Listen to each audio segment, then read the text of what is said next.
Alors bonjour à tous. Aujourd'hui, je vais présenter donc les technologies de précision pour les élevages extensifs donc dans le cadre de ce webinaire. Euh, les technologies de précision peuvent répondre à différents enjeux. Par exemple, on a tout ce qui est santé des animaux et bien-être animal, gestion des ressources, localisation des animaux et utilisation et surveillance des clôtures. Voici quelques exemples. Pour la santé et le bien-être animal, donc, on a tout ce qui est capteur de proximité ou boucle Bluetooth qui permettent de localiser les animaux et d'analyser les interactions entre eux. Donc, c'est encore un dispositif en stade de recherche. On travaille aussi sur un autre projet autour de l'autopesée dynamique. Donc, c'est encore un stade de recherche aussi. Elle permet la pesée autonome des animaux pour le suivi quotidien du poids des animaux. Je peux citer également l'exemple des boucles électroniques d'identification, donc avec les basses fréquences et ultra hautes fréquences. Donc les boucles basses fréquences donc, sont obligatoires depuis 2011 sur tous les petits ruminants. Et elles peuvent être valorisées au quotidien, par exemple pour la détection près des DAC ou des abreuvoirs. Et aujourd'hui, ce qui est en stade plutôt de recherche, donc c'est l'ultra haute fréquence. Donc je vais en parler dans la diapositive suivante. Donc c'est sur le même principe que la basse fréquence, sauf que la principale différence, c'est que la basse fréquence va détecter un seul animal à la fois, et la haute fréquence va détecter plusieurs animaux à la fois et à distance. Donc, c'est une technologie utilisée en industrie aujourd'hui, mais encore sous stade expérimental en élevage. Elle permet la lecture donc à distance d'un groupe d'animaux et, par exemple, détecter la fréquentation d'un point d'intérêt. Sur l'image de droite, dans le cadre du projet 5G for Agri, pas de stress. C'est un dispositif expérimental qui permet de détecter la présence des animaux à l'abreuvoir. Donc, les animaux sont équipés de boucles ultra haute fréquence qui sont détectées donc, par l'antenne qui est au-dessus.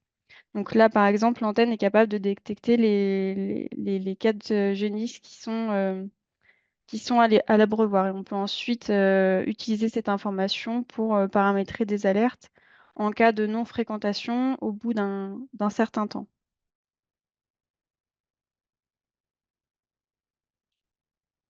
Du côté de la gestion des ressources et tout ce qui est environnement, différents exemples. On peut citer par exemple la jauge tonne à eau donc, qui permet de suivre à distance les niveaux des abreuvoirs et des tonnes à eau de loin de la ferme, donc avec un suivi en temps réel de la quantité d'eau. Et l'éleveur peut paramétrer des alertes. On a aussi l'herbomètre connecté, donc comme l'herbomètre classique, mais avec une remontée des données avec la géolocalisation des mesures. Et un autre exemple qui est un exemple présent en Nouvelle-Zélande. Donc c'est une remorque, le même principe que l'herbomètre connecté, mais c'est une remorque donc, qui passe dans les pâtures et qui permet de mesurer la hauteur et la densité d'herbe. Donc c'est un outil qui n'est pas encore à disposition en France. Pour la localisation des animaux, on a l'exemple des colliers GPS donc, qui permettent de retrouver les animaux, par exemple, ce qui peut être utile en parcours ou en zone de montagne. Donc la fréquence des remontées de données peut être modifiée en fonction des besoins. Les boucles GPS, c'est comme les colliers GPS, mais c'est encore sous stade expérimental. C'est le même système, sauf que le dispositif est installé donc, sur l'oreille de l'animal. Et il est autonome aussi en énergie avec un panneau solaire sur le dispositif. On a aussi les drones, donc c'est un autre exemple pour localiser le troupeau à distance. Donc, il peut être agrémenté de plusieurs capteurs tels que les caméras et surveiller à distance le troupeau. Donc, concernant les colliers GPS, comment ça fonctionne? Donc, le collier GPS géolocalise les animaux par le réseau donc satellitaire, puis il transmet la localisation ou l'alerte via un réseau téléphonique, Wi-Fi, LoRa ou Sigfox par exemple. Donc en haut à droite, c'est des exemples de visualisation de données GPS que l'on a utilisées à l'Institut de l'élevage. Donc en haut à gauche, c'est sur parcelles et bâtiments. Et en haut à droite, c'est plus en zone de montagne, donc en zone de parcours. Donc en exportant les données GPS, on peut réussir à suivre le déplacement des animaux au quotidien. Donc par contre, l'utilisation des GPS, c'est un compromis entre l'autonomie de la batterie, la taille du collier, la fréquence des remontées de données, enfin autonomie de la batterie et fréquence des remontées de données, parce qu'il consomme beaucoup d'énergie, aussi avec le réseau utilisé et le nombre d'animaux équipés.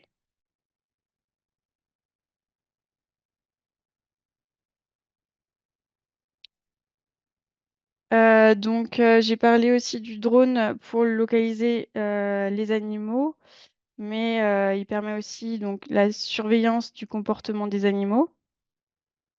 Donc c'est vraiment l'œil de l'éleveur dans le ciel pour surveiller le troupeau.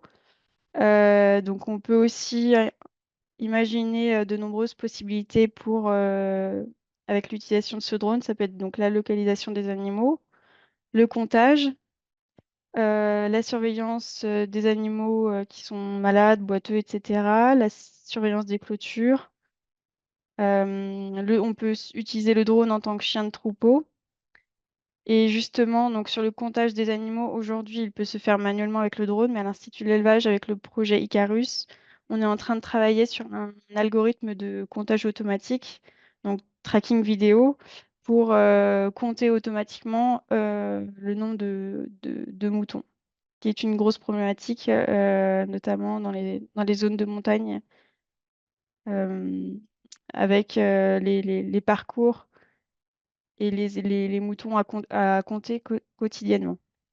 Mais par contre, l'utilisation du drone implique une réglementation assez contraignante, avec des zones où il faut voler, pas voler, enfin toute une réglementation. Donc je vous invite à aller parcourir un guide pratique sur les drones en élevage herbagé que nous avons publié récemment sur le site de l'Institut de l'élevage.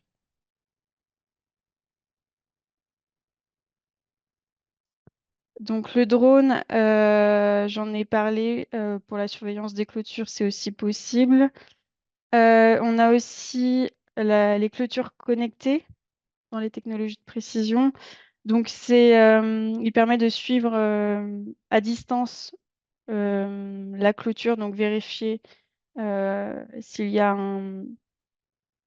une rupture ou une baisse de courant, allumer et éteindre la clôture à distance et localiser les zones en cas de défaut de clôture. On a aussi travaillé sur les clôtures virtuelles, donc c'est encore un stade expérimental. L'utilisation, c'est un collier GPS avec stimuli sonore puis électrique à la place des clôtures physiques qui peuvent être paramétrées par l'éleveur.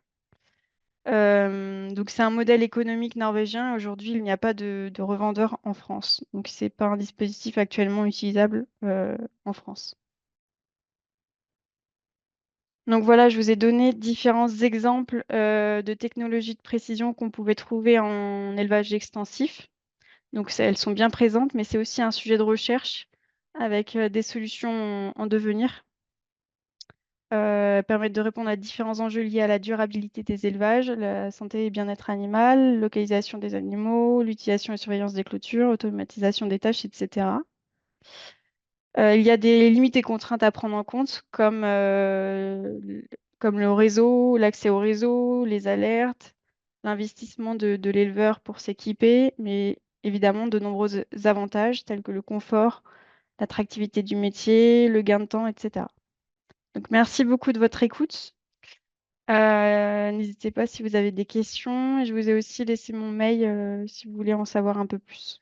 D'attendre un petit peu pour des questions. Moi, j'en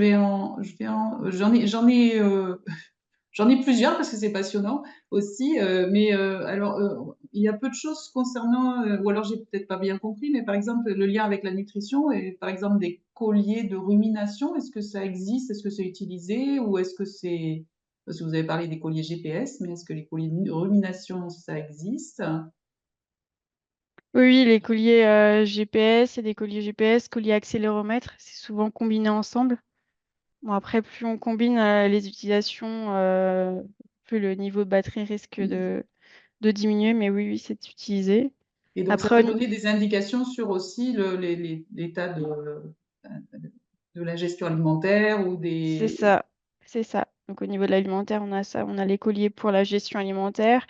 Et après, tout ce qui est fréquentation à l'abreuvoir, donc on peut se servir des colliers GPS près du point d'abreuvoir et aussi l'utilisation de l'UHF pour vérifier, comme je l'ai précisé, la bonne fréquentation ou non de l'animal à l'abreuvoir.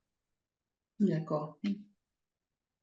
Une deuxième question peut-être un peu plus anecdotique, mais quand on parle de moutons d'alpage, on pense aussi aux loups. Est-ce qu'il y a des choses qui pourraient permettre de gérer mieux la cohabitation loup et mouton avec ces outils connectés? Bah, après, ça c'est c'est un sujet assez politique, mais en tout cas, les éleveurs face aux loups, ce qu'ils font régulièrement, donc ils comptent tous leurs animaux, leurs troupeaux. Donc le drone permet de surveiller que l'intégralité du troupeau est en place. Donc ça, c'est un confort pour l'éleveur. Après, c'est le principal outil utilisé. Les GPS aussi pour localiser les animaux. Ouais, c'est ouais, les deux outils principalement utilisés donc en alpage. Je peux me permettre d'intervenir Bien, bien sûr. dans l'utilisation du drone. Il y a quand même, je pense, certaines contraintes liées déjà à la formation des éleveurs, au pilotage des drones, ou alors c'est externalisé par une structure, euh, donc une société différente de l'exploitation. Et le temps de vol également, qui reste quand même très limité, au maximum peut-être 20 minutes, une demi-heure. Est-ce que c'est pas quand même un frein dans certaines situations? Ben, en ce qui concerne le temps de vol, en général, on est plus sur 30-40 minutes. Et sur chaque drone, l'éleveur peut avoir plusieurs batteries. Donc, c'est pas le temps de vol qui est un frein. Ce qui est un frein, donc, c'est au niveau de la réglementation. Donc, il faut savoir que n'importe qui avec un permis de base classique accessible à tout le monde, donc l'éleveur peut faire voler le drone à vue. Donc, c'est la principale limitante, en fait. Il va devoir voir le drone. Il ne peut pas envoyer le drone à plusieurs kilomètres. Techniquement, c'est possible, mais c'est interdit par la loi. Et pareil, le vol doit être effectué uniquement le jour. Donc, ça peut être un frein, effectivement, aux éleveurs. Tout ce qui est accès à la réglementation, c'est assez complexe. Euh, Il y a aussi des exclusions de zones ouais. Il y a pour... des zones en classique, c'est limité à 120 mètres de hauteur, mais en certaines zones sont limitées par exemple à 50 mètres de hauteur. Il y a aussi des zones d'exclusion, donc en agglomération ou près des aéroports ou et dans des zones de parcs naturels où les zones de parcs naturels en montagne en général, il n'y a pas trop de soucis. C'est plus, ce sera plus limité à une certaine altitude.